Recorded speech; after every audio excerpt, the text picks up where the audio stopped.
Reality Revealed. Part 1. Quote, "Those who are able to see beyond the shadows and lies of their culture will never be understood, let alone believed by the masses." Unquote. Plato. And so, what do we know for sure? What can we know for sure? We live in a world in which we are bombarded by a constant stream of information 24/7. We are information rich, but often time poor, and we rush around trying to pack everything in, apparently living hectic lives. Is this a virtue in itself, being busy? And how do we know what's true? We call this illusion human life.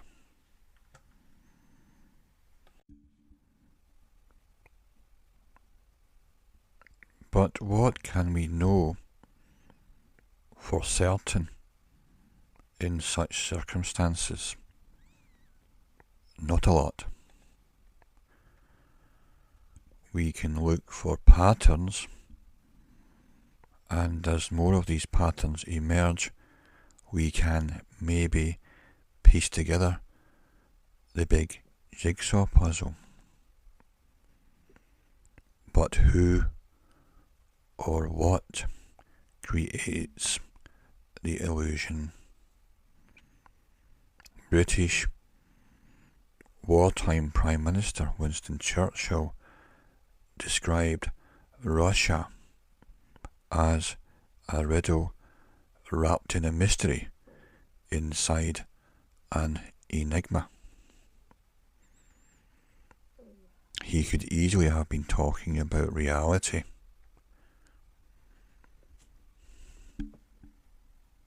René Descartes, 1596 to 1650, the French philosopher, scientist, and mathematician, stated that the only thing we can know for certain is that we are aware and thinking. All else could be an illusion of our perceptions. Ego, ergo sum. I think, therefore I am. And that's all you can be sure of. However, there is one thing that we do know that cannot be credibly questioned or denied, and that is, whatever we think we know, there is always more to know. In fact, an infinity of more to know. Part 2. We must always be aware of what we don't know, and that means almost everything.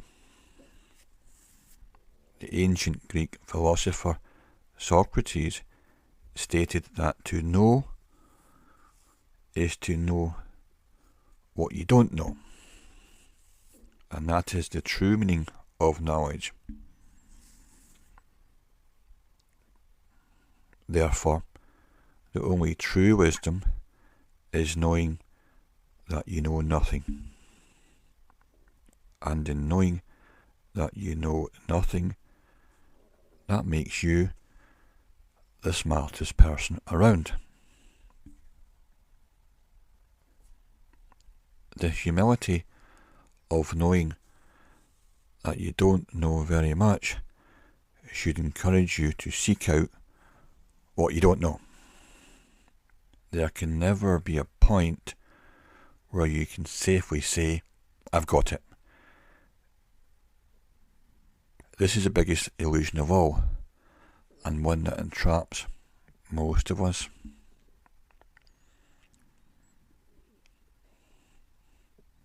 Humanity is in a prison cell of perception limitation. Once you believe you know all that there is, your exploration is over. American historian Daniel J. Boston said, quote, "The greatest obstacle to discovery is not ignorance. It is the illusion of knowledge." End quote. The unwavering belief that cannot be questioned and the human need for certainty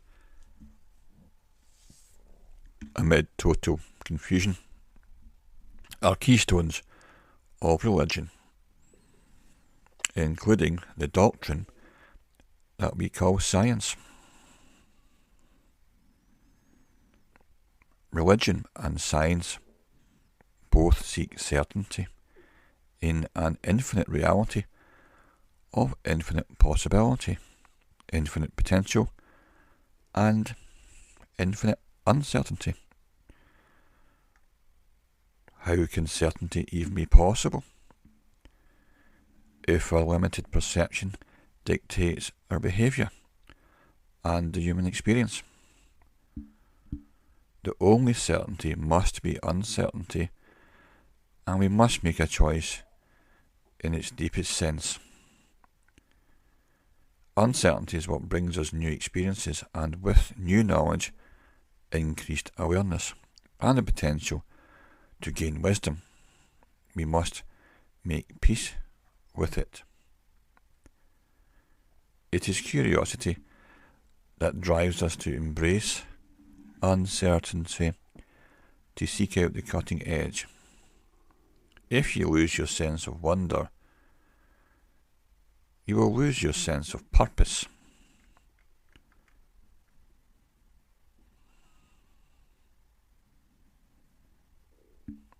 Humanity is systematically bewildered into a state of constant insecurity by relentless, rapid change at an ever-increasing pace.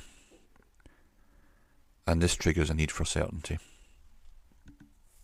for something we can rely on, something to believe in, something that cannot be questioned, something we know to be true.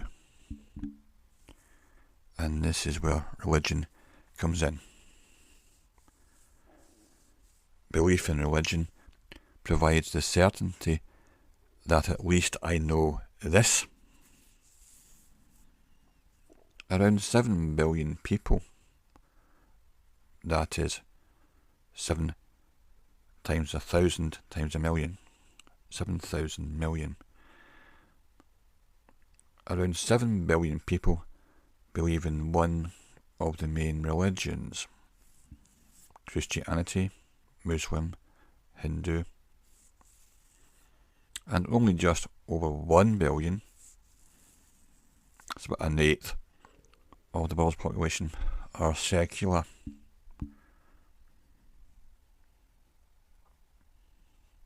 So, religion is very popular, even today, in what we maybe think is a secular world. The universe as a whole is full of love and harmony. Love and harmony is its natural state. It has always been that way. However, there are small grains of evil around in the universe, and unfortunately, our Earth is not representative of the usual good state of everything. Think of the planet Earth, think of a country. You may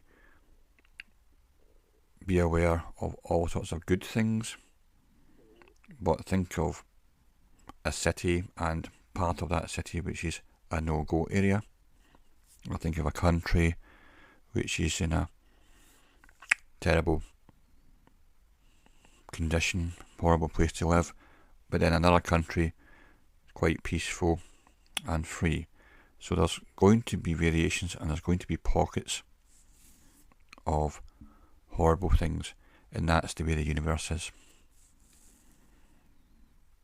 These horrible negative things are an aberration, disharmony, a distortion.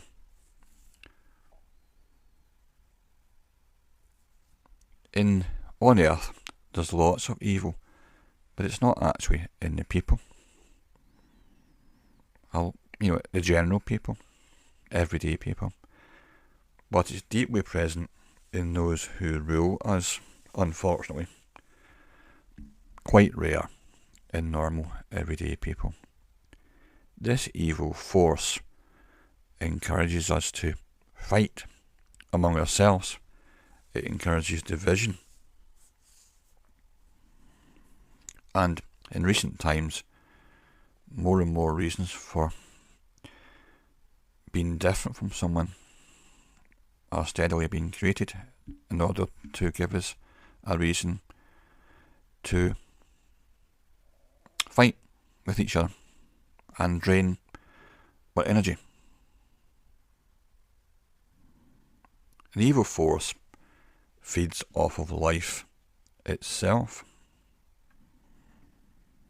That's why there's so much pain and suffering in the world.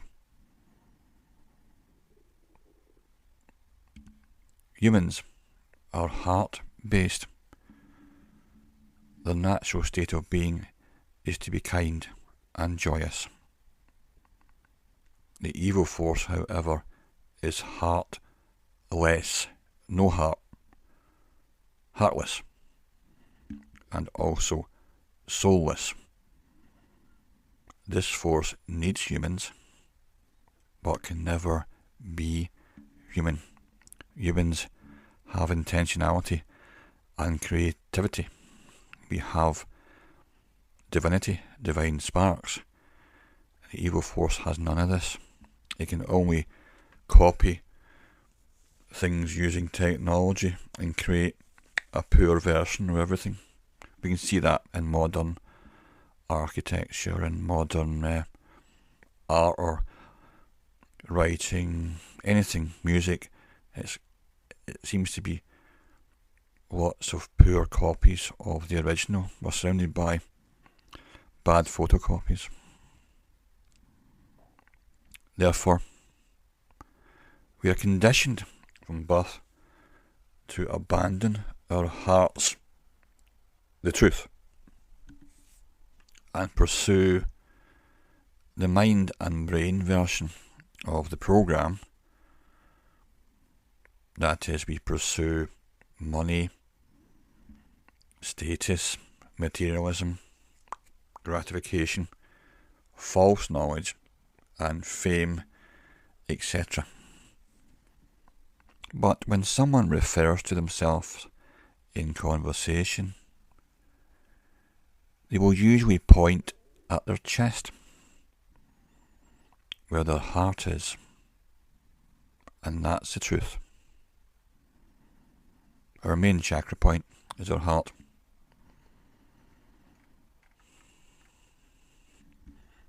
Part 5. Mainstream scientists say that the electromagnetic spectrum accounts for 0.005% of all that exists. as energy in all its forms. Round about 1 part in 2,000. So all energy amounts to it in the universe that we can measure amounts to a 2,000th part. So there's all this other stuff we can't even measure. Dark energy, dark matter, all that type of thing. However, human beings can only see visible light. So if we take all energy and then just take the light spectrum and then the part that humans can see, again, that's 0.005% of the light spectrum. So, as well as us only being able to measure scientifically 1/2000th part of all energy, when we get to that light spectrum part, we can only see a tiny slither of light.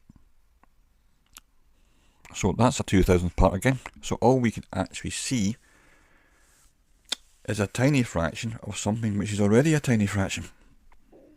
Therefore, humans can't sense very much of the environment.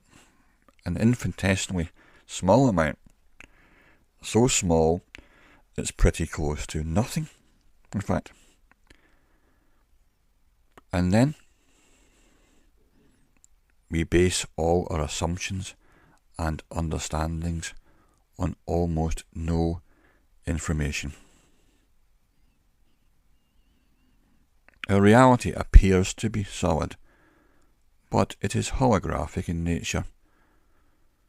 And this is why we observe self-similarity throughout nature at all scales. If you look at these pictures of distant galaxies and nebula, and then look at some pictures of synapse connections in the brain, they're identical. The pattern's exactly the same. That's self-similarity at all scales. The remarkable feature of holograms, because our reality appears to be holographic in nature, the remarkable feature of holograms is that every part of a hologram is a smaller version of the whole. As above, so below. This is because of the way a hologram is encoded. Humans actually decode reality. So the hologram or the universe is encoded. If you cut a holographic print into 4 pieces, you won't get a quarter of a print on each piece. You will get a quarter size version of the whole picture. So holograms are like that. If you get a little part of a hologram, it contains the whole picture in the small part. And the human body is holographic in nature, and this is why acupuncture, reflexology and other forms of healing can find points all over the body that relate to the entire body. Skilled palm readers can see the whole person reflected in their hand for the same reason.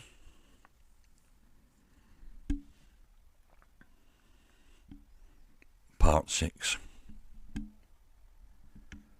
The vast majority of the human race believes that they know all that they need to know by referring to the doctrines of religion and science, and so proceed to pass on the knowledge to future generations, mostly without too much question or query. And so constant repetition is what creates the apparent credibility of the hegemony, that is the mainstream dominant thinking. People are not really choosing what to believe. They are being told what to think from the word go. The human body is essentially a biological computer with DNA being instructions or software. And this has significant limitations built in to reduce our overall awareness of the big picture. We are unable to grasp it because essentially we'll be nobbled.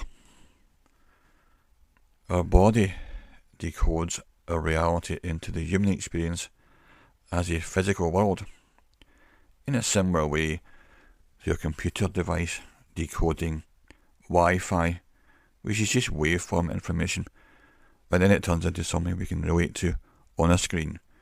If that screen didn't exist, we wouldn't be able to see anything at all. It would just be waveform information, invisible. We need a decoder, the computer, and the human body is a decoder. It decodes waveform information and creates what we believe to be a solid, real world.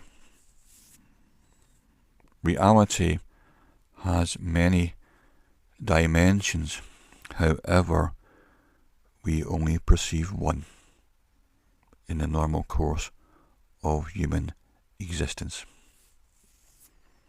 We live predominantly in what could be classed as a left brain society.